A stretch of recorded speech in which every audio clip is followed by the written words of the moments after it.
হাসপাতালে গেছি ডাক্তার দেখাতে, নাম লিখিয়ে সিটে বসে অপেক্ষা করছি, ডাক আসবে। ইতিমধ্যে আমার ডান পাশে বসা এক ভদ্রলোক কাঁদছেন, যন্ত্রণায় কাঁদছেন।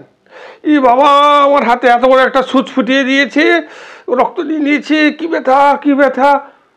এই দেখে আমার বাম পাশে আরেক ভদ্রলোক, আমার কি হবে, আমার কি হবে। বললাম, কি হলো কেসটা? দাদা, আপনি কেন কাঁদছেন? সুচ তো ওনার ফোটানো হয়েছে। আমি পেচ্ছাপ পরীক্ষা করতে এসেছি।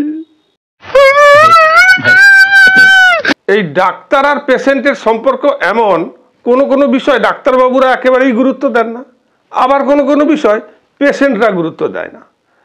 যেমন দেখুন, সেই দিন এক ব্যক্তি ছুটতে ছুটতে ছুটতে ছুটতে এসে ডাক্তারবাবুকে বলছেন, ডাক্তারবাবু আপনি কিছু একটা করুন, ডাক্তারবাবু আপনি কিছু একটা করুন, আমি মনে হয় 10 মিনিটের বেশি আর বাঁচবো না। ডাক্তারবাবু রেগে গিয়ে বলছে, ঠিক আছে, আপনি বাইরে 20 মিনিট অপেক্ষা করুন, তারপর আপনাকে দেখছি। আবার কোনো কোনো সময় পেশেন্টের সিরিয়াসনেস নেই। ডাক্তারবাবু পেশেন্টকে বলে দিয়েছে যে আপনাকে ফোন করে আমরা জানিয়ে দেবো আপনার রিপোর্টটা কি হলো, আপনি একটু ফোনের কাছে থাকবেন। ভদ্রলোক বাড়ি গিয়ে ফোন কাছে আছে, কিন্তু টিভি দেখার নেশায়, ফেসবুক দেখার নেশায়, ইউটিউব দেখার নেশায় ফোন আর ধরছেন না। কন্টিনিউ তার ফোন বেজেই যাচ্ছে বেজেই যাচ্ছে বেজেই যাচ্ছে, কিন্তু তিনি ফোন আর ধরছেন না। অবশেষে 24 ঘন্টা পর তিনি ফোনটা ধরলেন। ফোন ধরার পর ওপাশ থেকে ডাক্তারবাবু বলছেন, হ্যালো, আপনি অবনী মিত্র বলছেন? না, হ্যাঁ বলছি। দেখুন, আপনার জন্য দুটো খবর আছে, একটা খারাপ খবর আর একটা খুব খারাপ খবর। তা কী খবর বলুন?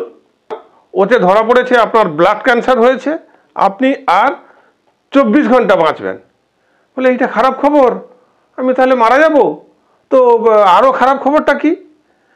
না, আপনাকে আমরা গত 23 ঘন্টা ধরে চেষ্টা করছি এই খবরটা দেওয়ার জন্য। সামনে দেখি এক ভদ্রলোক ডাক্তার দেখানোর জন্য অপেক্ষা করছেন। টিভিতে খেলা চলছে, ভারত পাকিস্তানের ম্যাচ। উনি বেশ মনোযোগ সহকারে সেই ম্যাচটা দেখছেন। খেলা চলছে, উত্তেজনাপূর্ণ খেলা। লাস্ট মুহূর্তে ভারত হারতে হারতে জিতে গেছে। তো তিনি অত্যন্ত এক্সাইটমেন্ট, এই আনন্দের জন্য এতটাই এক্সাইটমেন্ট, সোজা খেলা দেখা শেষ করে বাড়ি চলে গেছেন।